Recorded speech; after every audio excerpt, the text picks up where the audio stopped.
बिस्मिल्लाहिर्रहमानिर्रहीम। अस्सलाम वालेकुम dear students of class 10th। आज का हमारा लेक्चर चैप्टर नंबर 12 हाइड्रोकार्बन्स में जो है वो है properties of alkynes. Properties of alkynes, ठीक हो गया। और अल्काइंस की पहले हमने कौन सी प्रॉपर्टीज़ की बात करनी है? अल्काइंस की हमने पहले शुरू में फ़िज़िकल प्रॉपर्टीज़ की बात कर लेते हैं। अल्काइंस की फ़िज़िकल प्रॉपर्टीज़ में पहली प्रॉपर्टी तो ये है कि अल्काइंस जो हैं वो अनसैचुरेटेड हाइड्रोकार्बन्स हैं।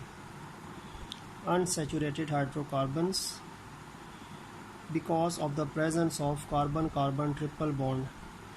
कार्बन कार्बन ट्रिपल बॉन्ड मौजूद है जो इनको अनसैचुरेटेड बनाता है। अल्केन्स सैचुरेटेड होते हैं, लेकिन अल्कीन्स और अल्काइन क्योंकि मल्टीपल बॉन्डिंग होती है कार्बन एटम्स के दरमियान, जो इनको अनसैचुरेटेड नेचर में कन्वर्ट करती है। उसके बाद अगर हम फिज़िकल स्टेट की बात करें तो आपको जो अल्काइंस हैं ये आपको गैसेस की फॉर्म में भी मिलती हैं, ये आपको लिक्विड्स की फॉर्म में भी इसके मेंबर्स आपको मिलेंगे। And they are also present in the form of solids. Liquid, solids and gases तीनों फिज़िकल स्टेट्स में आपको इसके मेंबर्स मिलेंगे। ये जो फर्स्ट थ्री मेंबर्स हैं, फर्स्ट थ्री मेंबर्स कौन से होंगे? पहला मेंबर ज़ाहिर बात है C2 होगा, दूसरा मेंबर जो होगा वो C3 होगा, फिर चौथा मेंबर इसका C4 होगा। पहले तीन मेंबर इसके यही है ना, इथाइन, प्रोपाइन और ब्यूटाइन। तो इथाइन, प्रोपाइन और ब्यूटाइन जो पहले तीन मेंबर्स हैं इसके, दे आर गैसेस। वो जो होते हैं वो गैसेस होते हैं, ठीक हो गया। उसके बाद आपके पास जो नेक्स्ट 8 मेंबर्स हैं, पहले तीन मेंबर्स आपके पास गैसेस हैं, नेक्स्ट 8 मेंबर्स, अच्छा नेक्स्ट 8 मेंबर्स कौन से? 8 बना लेते हैं। C5, C6, C7, C8, C9, C10, C11, C12। ये जो अगले 8 मेंबर्स हैं, अगले 8 मेंबर्स का मतलब है कार्बन 5 से लेके कार्बन 12 तक। इथाइन कार्बन 5 से लेके कार्बन 12 तक जो इसके मेंबर्स होते हैं वो क्या हैं? लिक्विड्स हैं, ठीक है। और उसके बाद जो हायर मेंबर्स हैं, हायर मेंबर्स का मतलब है कार्बन 13 से लेके और इसके बाद जितने भी इसके मज़ीद हायर मेंबर्स हैं वो क्या हैं? They are solids. तो अल्काइंस तीनों फिज़िकल स्टेट में एग्जिस्ट करती है। अल्काइंस के पहले तीन मेंबर्स यानी कार्बन 2, कार्बन 3, कार्बन 4, कार्बन 1 तो इसमें होता ही नहीं है ना, कार्बन 1 तो सिर्फ अल्केन्स में होता है। तो कार्बन 2 वाला मेंबर इथाइन, प्रोपाइन और ब्यूटाइन गैसेस हैं।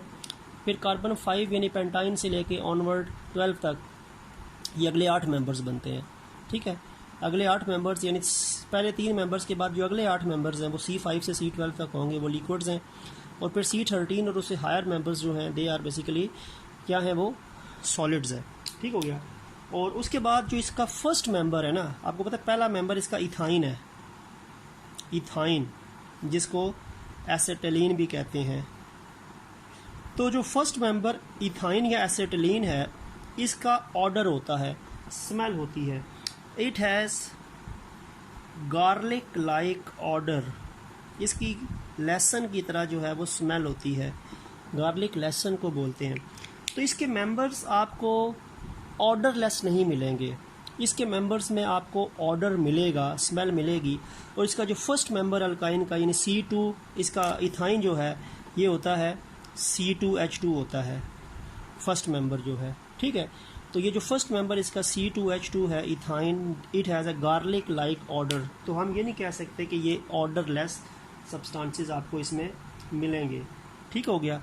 तो ये चीज़ें जो हैं वो इसकी फ़िज़िकल प्रॉपर्टीज़ के अंदर आ सकती हैं। अब अगर हम इसकी केमिकल प्रॉपर्टीज़ की बात करें तो आपको केमिकल रिएक्शंस की बात करनी पड़ेगी। Now I am telling you about the chemical properties of alkynes. अब अल्काइंस की केमिकल प्रॉपर्टीज़ की बात करते हैं, ठीक है। और केमिकल प्रॉपर्टीज़ मैंने कई दफ़ा आपको बताया कि केमिकल प्रॉपर्टीज़ का मतलब केमिकल रिएक्शंस होता है, केमिकल रिएक्शंस। अब अल्काइंस जो हैं बेसिकली आपको पता है बेटा, मैंने पहले भी आपको बताया है कि अल्काइंस क्योंकि अनसैचुरेटेड हाइड्रोकार्बन्स हैं, तो अनसैचुरेटेड हाइड्रोकार्बन्स की वजह से अल्काइंस जो है दे अंडरगोज एडिशन रिएक्शंस। इनमें चीज़ें ऐड हो सकती हैं, इनमें एडिशन पॉसिबल है, इनमें कोई भी एटम या ग्रुप ऑफ एटम आके ट्रिपल बॉन्ड पे अटैक करके उसको डबल और फिर डबल पे मज़ीद अटैक करके उसको सिंगल में कन्वर्ट कर सकता है। तो इसमें एडिशन रिएक्शन पॉसिबल है, ठीक है। यानी ये सिचुएशन ये है कि ये आपके पास ट्रिपल बॉन्ड है, इसके अंदर कोई भी चीज़ ऐड हो के इसको डबल में कन्वर्ट कर सकती है और डबल पे फिर अटैक हो सकता है, क्योंकि अनसैचुरेटेड पॉइंट मौजूद है तो इसको फिर बाद में सिंगल में कन्वर्ट किया जा सकता है। तो यानी इसको अनसैचुरेटेड से सैचुरेटेड में कन्वर्ट किया जा सकता है चीज़ों को ऐड करके, एडिशन के वजह से। तो इसमें एडिशन रिएक्शन जो होते हैं बेटा वो पॉसिबल होते हैं, ठीक है, because of the presence of the triple bond. And triple bond can be converted into double and double can be converted into single, and this is possible with the addition of any substance in alkyne. अब दो reactions हैं जो आपके syllabus में मौजूद हैं alkynes के। एक है जी एडिशन ऑफ हैलोजन, ठीक है। फर्स्ट रिएक्शन जो है वो है addition of halogen, fluorine, chlorine, bromine, iodine, ठीक है। और हैलोजन आपको पता है हमेशा मॉलिक्यूल की फॉर्म में होते हैं, जैसे क्लोरीन आपको होगी तो Cl2 की फॉर्म में मिलेगी, फ्लोरीन होगी तो F2 की फॉर्म में होगी, ब्रोमीन होगी तो Br2 की फॉर्म में होगी, आयोडीन I2 की फॉर्म में होगी, ठीक है। यानी ये हमेशा डायटोमिक स्टेट्स में होते हैं जो हैलोजेंस है। और हैलोजेंस के रिएक्शन मैक्सिमम हम ब्रोमीन या क्लोरीन के पढ़ते हैं, क्योंकि इनके रिएक्शन जो है वो मॉडरेट स्पीड के साथ चलते हैं, वरना फ्लोरीन के बहुत हाई होते हैं स्पीड के लिहाज से और आयोडीन के बहुत ज़्यादा लो होते हैं। तो अब आपके सिलेबस में जो रिएक्शंस हैं वो क्लोरीन के साथ दिए हैं और एक सेल्फ असेसमेंट में ब्रोमीन का भी दिया हुआ है। तो यानी हमने अब हैलोजन की एडिशन करनी है तो Cl2 या Br2 हमने ऐड करना है हैलोजन में, इसमें सॉरी अल्काइन में। सबसे पहला अल्काइन आपको पता है कि इथाइन है ना, CH ट्रिपल बॉन्ड CH, ये इथाइन है। इसमें अगर एक हैलोजन मॉलिक्यूल आता है Cl2 तो ये Cl2 जो है ये डबल बॉन्ड पे ट्रिपल बॉन्ड पे अटैक करेगा, ठीक है। और ये जो ट्रिपल बॉन्ड के साथ साथ जो कार्बन्स होती हैं इनके साथ आगे क्लोरीन के दो एटम्स में से एक एटम ऐड होता है। अब ये क्लोरीन के दो एटम्स है ना बेटा, इसमें से क्लोरीन का एक एटम जो है ये ट्रिपल बॉन्ड वाले के साथ ये जो कार्बन है इसका हिस्सा बन जाएगा, और इस क्लोरीन का जो दूसरा एटम है वो इस कार्बन का हिस्सा बन जाएगा। यानी वन क्लोरीन मॉलिक्यूल में से एक क्लोरीन एटम इस कार्बन के साथ और क्लोरीन का दूसरा एटम ट्रिपल बॉन्ड के साथ जो दूसरी कार्बन है उसके साथ रिएक्ट करेगा, क्योंकि ये दरमियान में ट्रिपल बॉन्ड पर डबल हो जाएगा। अब क्योंकि होगा क्या, शुरू में क्या था, अभी C के पास सिर्फ H था तो आपके पास होगा क्या, C के पास H तो था लेकिन Cl भी आ गया, दरमियान में बॉन्ड डबल हो जाएगा, और वो भी CH था, एक Cl भी आ गया, ठीक है। ट्रिपल बॉन्ड पे अटैक होगा और ट्रिपल बॉन्ड के अटैक की वजह से ट्रिपल बॉन्ड डबल हो जाएगा, और ट्रिपल बॉन्ड के साथ जो कार्बन्स हैं उनके साथ ये क्लोरीन के दो एक एक एटम आके यानी मॉलिक्यूल में से एक एटम उसका हिस्सा बनेगा, ठीक है। आपके पास ये पहला पॉइंट बनेगा, ये आपके पास फर्स्ट स्टेप है। इसको हम दो स्टेप्स में कर सकते हैं, क्योंकि ट्रिपल बॉन्ड को पहले हम डबल शो कर देते हैं, डबल को सिंगल अपनी आसानी के लिए।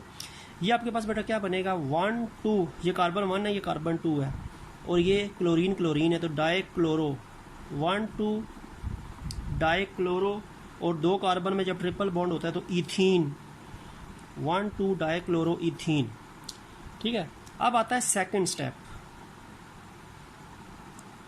सेकंड स्टेप क्योंकि अब डबल को हमने सिंगल में भी कन्वर्ट करना है, सैचुरेशन की तरफ लेके जाएंगे। अब आपके पास ये CH triple bond double bond CH Cl Cl, ये 1 2 डाइक्लोरो इथीन जो है, इसमें मज़ीद हैलोजन का एटम आएगा, वही होगा, ये दो क्लोरीन है, एक क्लोरीन का एटम इस कार्बन के पास आ जाएगा Cl की फॉर्म में, और दूसरा क्लोरीन का एटम जो है वो इस कार्बन के साथ आ जाएगा। यानी ये जो ट्रिपल बॉन्ड के साथ या डबल बॉन्ड के साथ जो कार्बन्स होती है ना उनका हिस्सा बनते हैं ये, ताकि उनके दरमियान में बॉन्ड जो है वो हमने सिंगल या ट्रिपल से डबल या डबल से सिंगल करना है, क्योंकि दो क्लोरीन तो पहले मौजूद है, फिर एक और क्लोरीन इधर आ जाएगा, एक और क्लोरीन इसके पास आ जाएगा तो बॉन्ड सिंगल हो जाएगा। तो आपके पास रिजल्टेंटली कंपाउंड जो होगा वो दरमियान में बॉन्ड सिंगल हो गया, ठीक है बेटा। उसके बाद H तो इसके पास पहले था ना, इसके पास भी H पहले था, ठीक है, CH या ऐसे लिख दें या HC लिख दें, कोई फ़र्क नहीं पड़ता। और एक क्लोरीन इधर आ गया, एक क्लोरीन इधर आ गया, एक क्लोरीन पहले का था, एक क्लोरीन पहले का था। अब ये आपके पास कंपाउंड बनेगा। इस कंपाउंड का नाम ये जो है ये बेसिकली आपके पास है, इसको अगर मैं वैसे नाम दूँ तो ये बनेगा 1122 टेट्राक्लोरो, 1122 टेट्राक्लोरो, और 2 कार्बन में सिंगल बॉन्ड है ना, तो इथेन, 1122 टेट्राक्लोरो इथेन, जिसको हम टेट्रा हेलाइड भी कह सकते हैं, ठीक है। इसको हम टेट्राक्लोरोइथेन भी कह सकते हैं, टेट्राक्लोरोइथेन या 1122 टेट्राक्लोरोइथेन। तो ये आपके पास मेन प्रोडक्ट बनेगा। तो ट्रिपल बॉन्ड से डबल हुआ, डबल से सिंगल हुआ, हेलोजन ऐड हो रहा है। पहले हेलोजन के 2 एटम्स, यानी हेलोजन का एक मॉलिक्यूल 2 एटम्स आके ट्रिपल बॉन्ड पे अटैक करके डबल में कन्वर्ट करेंगे। फिर मजीद हेलोजन्स के वो मॉलिक्यूल आएगा तो उसका एक और एटम इस कार्बन के पास, दूसरा इस कार्बन के पास आके इसको सिंगल बॉन्ड में कन्वर्ट कर देगा, ठीक है। तो ये एडिशन ऑफ हेलोजन हो गई है। अगर इसी रिएक्शन को अब मैं 3 कार्बन अल्काइन के साथ रिपीट करूं तो आपको मज़ीद क्लियर हो जाएगा। वो आपकी सेल्फ असेसमेंट दिया हुआ है, बिल्कुल चैप्टर के आखिर में सेल्फ असेसमेंट 12.9 में एक रिएक्शन दिया हुआ है। CH3 single bond C triple bond CH plus 2 Br2 halogen ही है। कंप्लीट द फॉलोइंग रिएक्शन, ये सवाल है। इस रिएक्शन को कंप्लीट करना है, वही चीज़ है ये। अब वहाँ पे इथाइन थी तो ये प्रोपाइन है, वहाँ पे 2 कार्बन अल्काइन थी, ये 3 कार्बन अल्काइन है, ठीक है। अब मैं इसको भी 2 स्टेप्स में कर सकता हूँ। पहले फर्स्ट स्टेप लिखता हूँ। फर्स्ट स्टेप में यही जो आपके पास प्रोपाइन है, सॉरी, ये इसमें 1 Br2 में लिखता हूँ। पहले 1 Br2, 2 Br2 हैं तो पहले Br2 फर्स्ट स्टेप में, दूसरा Br2 दूसरे स्टेप में। अब ये 2 ब्रोमीन के एटम है ना, तो एक हमेशा अटैक ट्रिपल बॉन्ड के साथ जो कार्बन से वहाँ पे एडिशन होती है, तो अटैक ट्रिपल बॉन्ड पे होता है और उसके साथ वाली कार्बन में एडिशन होती है। ये सिंगल बॉन्ड वाली के साथ एडिशन नहीं होती है, तो पहले ही सिंगल बॉन्ड है। लेकिन मल्टीपल बॉन्ड जो एरिया होता है ना, वहाँ पे अटैक होता है। अब ये 2 Br2 हैं, 1 Br2 इस कार्बन का हिस्सा बन जाएगा, 1 Br यहाँ पे आ जाएगा, ठीक है, और दूसरा Br यहाँ पे आ जाएगा। 1 Br atom become part of this carbon atom and other Br2 becomes the part of this carbon atom। जो ट्रिपल बॉन्ड के साथ साथ कार्बन है वहाँ पे एडिशन होती है, बाकी ये सिंगल वाले पे नहीं होती। अब आपके पास क्या हो जाएगा बेटा, ये आपके पास CH3 ऐसे ही है, ये C के साथ एक Br आ गया, ऊपर Br लिख दूँ, नीचे भी आप बेशक लिख दें, ट्रिपल से डबल बॉन्ड हो जाएगा, और ये CH के साथ दूसरा Br आ गया, ठीक है, CH के साथ दूसरा Br आ गया। ये पहला स्टेप है। अब सेकंड स्टेप कर लेते हैं। सेकंड स्टेप में ये कंपाउंड आएगा CH3 C double bond CH Br Br, वो क्लोरीन था पहले, अब हम ब्रोमीन यूज़ कर रहे हैं। इसमें देखो ये 2 Br2 का पहला Br यहाँ पे यूज़ हुआ, दूसरा Br2 मैं यहाँ पे लिख रहा हूँ। अभी भी डबल बॉन्ड को सिंगल किया जा सकता है, ठीक है बेटा। तो अब हमने ये 2 Br2 है ना, तो 1 Br इस कार्बन के पास आ जाएगा और दूसरा Br इस कार्बन के पास आ जाएगा। 2 Br में से एक, दोनों के पास एक Br आएगा। 1 Br become the part of, ये ट्रिपल डबल बॉन्ड के साथ जो कार्बन है वहीं पे एडिशन होगी, वही सिंगल की तरफ नहीं हमने जाना, मल्टीपल बॉन्डिंग के साथ कार्बन में एडिशन होती है। तो अब आपके पास ये Br2 का एक कार्बन, इसका हिस्सा बनेगा Br, दूसरा इसका Br का हिस्सा, इस कार्बन का Br हिस्सा बनेगा, ठीक है। तो आपके पास कंपाउंड जो बनेगा CH3 C बॉन्ड सिंगल हो जाएगा, CH वैसे ही, ऊपर Br पहले था, अब नीचे भी Br आ गया, ये आपके पास कंपाउंड बनेगा, ठीक है। ये ट्रिपल से डबल हुआ, डबल से सिंगल हुआ, और ये आपके पास सैचुरेटेड फॉर्म में आ गया। मज़ीद इसमें एडिशन नहीं हो सकती, सब्स्टिट्यूशन हो सकती है, ठीक है। तो ये आपके पास फर्स्ट रिएक्शन है, रिएक्शन विद हेलोजन अल्काइंस का। अब हम सेकंड रिएक्शन डिस्कस करते हैं अल्काइंस का ही, which is reaction with KMnO4।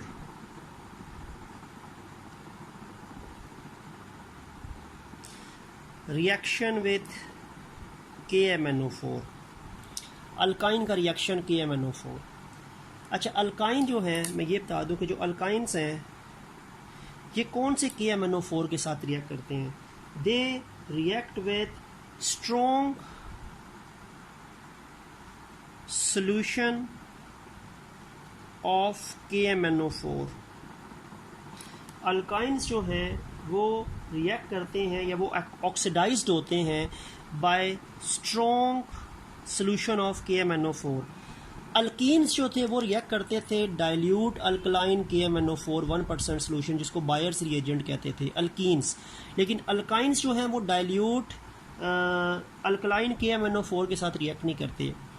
Alkyne dilute alkaline KMnO4 के साथ रिएक्ट करती है, जबकि alkyne strong solution of KMnO4 के साथ रिएक्ट करता है। इसका रिएक्शन जो है वो कंसनट्रेटेड सोल्यूशन ऑफ KMnO4 के साथ होता है अल्काइन का, जबकि अल्कीन का डाइल्यूट अल्कलाइन KMnO4 सोल्यूशन के साथ होता है। ठीक हो गया। तो बात यह है कि अल्काइन को अगर आपने ऑक्सीडाइज करना है तो you must need a strong solution of potassium permanganate KMnO4। अच्छा, पहले इस रिएक्शन को हम अगर स्टेप्स में देखें या पहले क्या होगा, सबसे पहले ये होता है कि इस रिएक्शन में ये जो आपके पास KMnO4 है, पोटेशियम परमैंगनेट है, ये मिलेगा KOH के साथ, यानी इसका ये अल्कलाइन सोल्यूशन है एक तरीके से। सबसे पहले ये KMnO4 KOH के साथ मिलेगा तो आपके पास बनेगा K2MnO4 plus 4 atoms of nascent, यानी 4 ऑक्सीजन के 4 एटम्स, यानी नेसेंट ऑक्सीजन के 4 एटम्स, और प्लस 2H2O, यानी ये पहले ये चीज़ होगी। अब इसमें वाटर नहीं है, ठीक है, वो जैसे स्ट्रॉन्ग सोल्यूशन है ये, तो मैंने ये स्ट्रॉन्ग सोल्यूशन है तो किसी जगह पे इसका रिएक्शन वाटर के साथ नहीं हो रहा। ये KMnO4 KOH के साथ मिल रहा है तो पहले K2MnO4 4 atoms of oxygen and 2 water molecule बन रहे हैं। बैलेंस करने के लिए बेटा यहाँ पे 4 है, यहाँ पे 4 है, यहाँ पे 4 है, और ये तो 4 और 2 लगा हुआ है। ठीक है, अब इथाइन आएगा यहाँ पे। अच्छा, उसमें से क्या होगा कि ये जो KMnO4 है ना, K2MnO4, ठीक है, ये तो KMnO4 और KOH के रिएक्शन से बन गया। असल जो रिएक्शन आपका होगा इथाइन का वो इन दोनों प्रोडक्ट्स के साथ होगा, ये जो नेसेंट ऑक्सीजन है और ये जो वाटर है। ठीक है, अब मैं यहाँ पे इथाइन लिखता हूँ। Now I can write ethyne. क्या होता है बेटा, आपको पता है, CH triple bond CH plus, ये इसके साथ रिएक्शन में शामिल नहीं होगा। इसके रिएक्शन में इन दो चीज़ों का रोल होता है। ठीक है, अब ये 4 ऑक्सीजन बन रहे हैं ना एटम, लेकिन यहाँ पे पहले 2 यूज़ होंगे। 4 ऑक्सीजन के नेसेंट ऑक्सीजन के एटम्स हैं तो यहाँ पे पहले स्टेप में 2 यूज़ होंगे, प्लस वाटर के 2 मॉलिक्यूल ये जो बने हैं। ठीक है, यानी आपको मैं बता दूं कि ये चीज़ सोल्यूशन में ही रहेगी, इसके साथ रिएक्ट नहीं करेगी। इस 4 में से 2 एटम्स यहाँ पे रिएक्ट करेंगे और वाटर के तो 2 मॉलिक्यूल्स आ जाएंगे। पहले स्टेप में क्या होगा, मल्टीपल बॉन्ड है ना, तो वो एक ही स्टेप में मैं आपको ट्रिपल से सिंगल करके सिखा सकता हूँ। एक चीज़ इधर आएगी और एक चीज़ इधर आएगी तो बॉन्ड डबल हो जाएगा। फिर एक चीज़ ऊपर और एक चीज़ ऊपर आएगी तो बॉन्ड, यानी पहले क्या है, ट्रिपल से डबल करना है ना, तो ट्रिपल से डबल करने के लिए एक चीज़ इधर आए एक इधर आए, ट्रिपल से डबल, फिर यहाँ पे भी एक चीज़ आ जाए, यहाँ पे भी आ जाए, तो डबल से क्या हो जाएगा, सिंगल। तो ये आपके पास एडिशन कुछ इस तरह से होगी। ये आपके पास, क्योंकि ये CH या HC था ना, बॉन्ड सिंगल कर दिया गया, और OH, ये देखिए 2 ऑक्सीजन ये और 2 ऑक्सीजन ये, 4 ऑक्सीजन और 2 × 2 4 हाइड्रोजन। तो इसको हम यूँ लिख सकते हैं OH OH OH OH। ये 4 हाइड्रोक्सल आयन हैं जो कि आके ट्रिपल बॉन्ड इथाइन के यहाँ पे अटैक करेंगे। 2 हाइड्रोक्सल आयन नीचे अटैच होंगे तो बॉन्ड डबल ट्रिपल से डबल होगा, और 2 हाइड्रोक्सल आयन ऊपर अटैच होंगे तो बॉन्ड फिर डबल से सिंगल हो जाएगा। तो पहले आपके पास ये चीज़ बन रही है। ठीक है, ये जो चीज़ आपके पास बन रही है ना बेटा, इसका नाम है tetra hydroxy ethane. Tetra hydroxy ethane.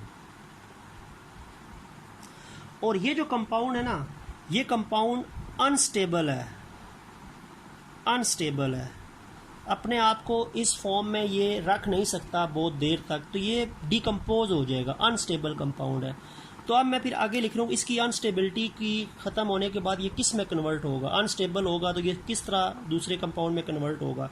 इसके बाद यानी इस कंपाउंड को मैं दोबारा लिखूँ क्योंकि रिएक्शन आगे ये चल रहा है, ये स्टेप्स में है। अब इस पार्ट को अगर मैं यहाँ पे दोबारा लिखता हूँ, HCCH,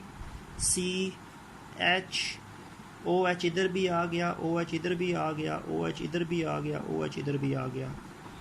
मैंने अब क्या बताया है कि ये टेट्रा हाइड्रोक्सी इथेन है और ये अनस्टेबल है। अब इसमें से क्या होगा, ये 2 वाटर के मॉलिक्यूल्स को रिलीज़ करेगा, ये -2H2O पानी के 2 मॉलिक्यूल्स को रिलीज़ करेगा। पानी के 2 मॉलिक्यूल में बेटा 4 हाइड्रोजन होते हैं, 2 ऑक्सीजन होते हैं। ठीक है, तो बेसिकली रिलीजिंग कहाँ से होगी, रिलीजिंग ये होगी क्योंकि वाटर के 2 मॉलिक्यूल्स है ना, तो ये हिस्सा मुकम्मल तौर पे निकल जाएगा और यहाँ से ये H और H निकलेंगे, यानी ये OH OH और ये HH, क्योंकि 4 हाइड्रोजन निकालने हैं ना, तो 1 2 3 4 हाइड्रोजन निकल गए, और 2 ऑक्सीजन निकालने हैं तो ये 2 ऑक्सीजन निकल गए। पीछे रिजल्टेंटली आपके पास ये HC, ठीक है, और फिर CH, ऊपर ऑक्सीजन के साथ इसको डबल बॉन्ड बनाना पड़ेगा, क्योंकि ऑक्सीजन का और कार्बन का डबल बॉन्ड होता है, ये चीज़ बनेगी -2H2O। और फिर लास्ट में आखिर में, क्योंकि ये 4 ऑक्सीजन थे तो मैंने 2 ऑक्सीजन यहाँ पे यूज़ किए, जो बाकी 2 ऑक्सीजन बचेंगे वो यहाँ पे यूज़ होंगे। 4 में से 2 ऑक्सीजन यहाँ पे यूज़ हुए और 2 ऑक्सीजन के एटम्स यहाँ पे यूज़ होंगे, और ये ऑक्सीजन के जो 2 एटम्स हैं, एक ऑक्सीजन इधर आ जाएगा और एक ऑक्सीजन इधर आ जाएगा, H के साथ O और दूसरे H के साथ O, तो आपके पास HO आ गया। बाकी कंपाउंड के अंदर फार्मूले पे फ़र्क इस जगह पे नहीं पड़ेगा, और ये भी OH हो जाएगा, ठीक है। ये कंपाउंड आपके पास बनेगा, 2 ऑक्सीजन के एटम्स OH के साथ, दूसरा OH के साथ, ये आपके पास कंपाउंड बनेगा, फाइनल प्रोडक्ट बनेगा। और इस फाइनल प्रोडक्ट का नाम होता है बेटा ऑक्सैलिक एसिड, इसको हम कहते हैं ऑक्सैलिक एसिड। ये फाइनल स्टेबल प्रोडक्ट है ऑक्सीडेशन ऑफ अल्काइन का स्ट्रॉन्ग सोल्यूशन ऑफ KMnO4 के साथ, ठीक है। तो ये रिएक्शन एक इंपॉर्टेंट रिएक्शन है कि right the reaction of alkyne with KMnO4। यहाँ पे आपकी केमिकल प्रॉपर्टीज़ जो हैं वो एंड हो गई। लास्ट बिल्कुल आखिर में इस चैप्टर का टॉपिक है, that is about the uses of ethyne. Ethyne के uses, title of topic is uses of ethyne, और इथाइन का एक और नाम है एसेटिलीन। एसेटिलीन या इथाइन के यूजेस क्या हैं? अच्छा, पहली बात तो ये है कि इथाइन को अगर हम हीट करते हैं या एसेटिलीन को हीट करें तो ये बहुत हाई टेम्परेचर फ्लेम पैदा होता है, जिसका नाम होता है ऑक्सी एसेटिलीन फ्लेम। ये फ्लेम इथाइन बेसिकली गैस होती है, ठीक है, एसिटिलीन या इथाइन गैस है। इसको हीट अप करते हैं तो बहुत एक हाई टेम्परेचर, कई 1000 डिग्री सेल्सियस इसका टेम्परेचर होता है इस फ्लेम का। तो एक स्ट्रॉन्ग आप कह सकते हैं oxy acetylene heating flame produce होता है। और ये जो हीटिंग फ्लेम होता है, it is used in the welding and cutting of metals. और ये वेल्डिंग कौन सी है ये भी मैं आपको बता दूं, गैस वेल्डिंग जो होती है। एक तो वेल्डिंग होती है कि वो एक रॉड साथ रख के उसको वेल्ड करते हैं, ये वो वेल्डिंग नहीं है, ये गैस वेल्डिंग है। तो जो गैस वेल्डिंग किट्स होती है ना, उसमें इथाइन जो है वो एज आ फ्यूल के तौर पे फ्लेम क्रिएट करता है, ठीक है। तो ऑक्सी एसिटिलीन फ्लेम, इथाइन का जो फ्लेम है वो वेल्डिंग और कटिंग ऑफ मेटल में यूज़ होता है because of its high temperature और हीटिंग कैपेसिटी। इसके अलावा इथाइन का दूसरा यूज़ है बेटा कि ये ripening of fruits, ripening of fruits को राइप करने के लिए। वैसे फ्रूट्स तो पकते हैं, खुद ब खुद भी राइप होते हैं, लेकिन इसको हम कह सकते हैं आर्टिफिशियल राइपनिंग। आर्टिफिशियल, अगर हम मसनूई तरीके से चाहते हैं कि फल जल्दी तेज़ी से पक जाए और मार्केट के अंदर उसको सेल के काबिल बनाया जा सके, तो हमें मसनूई तौर पे डिफरेंट चीज़ों से उसको पकाना पड़ता है। तो कार्बाइड्स वगैरह भी यूज़ होते हैं, लेकिन अगर हम ऑर्गेनिक मॉलिक्यूल की बात करें तो इथाइन मसनूई तरीके से राइप करवाता है, फ्रूट्स को जल्दी राइप करवाता है, ठीक है। और थर्ड यूज़ है कि ये जो आपके पास इथाइन है या एसिटिलीन है, it is used to prepare many important industrial products such as, ये आपको बनाने में इस्तेमाल होता है poly vinyl acetate PVA। Poly vinyl acetate इससे बनता है, बहुत इंपॉर्टेंट इंडस्ट्री में ये प्रोडक्ट है, इसकी यूटिलाइजेशन बहुत ज़्यादा है। It is used to make polyvinyl chloride PVC। Polyvinyl chloride PVC कहलाता है, पॉलीविनाइल क्लोराइड PVC। ये पाइप्स वगैरह होते हैं प्लास्टिक के, से बनते हैं। और पॉलीविनाइल ईथर, तो पॉलीविनाइल ईथर इसको हम PVE कहते हैं। ये तीनों बहुत इंपॉर्टेंट प्रोडक्ट्स हैं, इंडस्ट्री में इनकी बहुत ज़्यादा यूटिलाइजेशन है। Polyvinyl acetate, polyvinyl ether and polyvinyl chloride, तो ये इथाइन से प्रिपेयर होते हैं, इथाइन से इसकी प्रिपरेशन होती है। और इथाइन से एक और चीज़ भी बनती है, ये जो सिंथेटिक रबर होती है, सिंथेटिक रबर, मसनूई रबर, एक तो कुदरती रबर होती है ना, कुदरती रबर तो रबर प्लांट से हासिल होती है, रबर प्लांट से एक प्रोडक्ट बनता है लैटेक्स, और लैटेक्स से रबर बनती है, वो कुदरती रबर है, रबर प्लांट से हासिल होती है। लेकिन जो मसनूई रबर है, सिंथेटिक रबर जो है it is made from ethyne, ethyne से मसनूई रबर जो है वो बनती है। ठीक है, तो ये इसके कुछ यूजेस थे इथाइन या एसिटिलीन के। तो यहाँ पे हमारा इस वीक के लेक्चर्स जो हैं वो भी एंड हो गए, और हमारा ये चैप्टर नंबर 12 हाइड्रोकार्बन्स जो है वो भी एंड हो गया इस लेक्चर के साथ। तो इंशाल्लाह नेक्स्ट लेक्चर जो होगा वो हमारा चैप्टर नंबर 13 बायोकेमिस्ट्री से मुतालिक होगा। तो नेक्स्ट लेक्चर तक के लिए अल्लाह हाफिज़।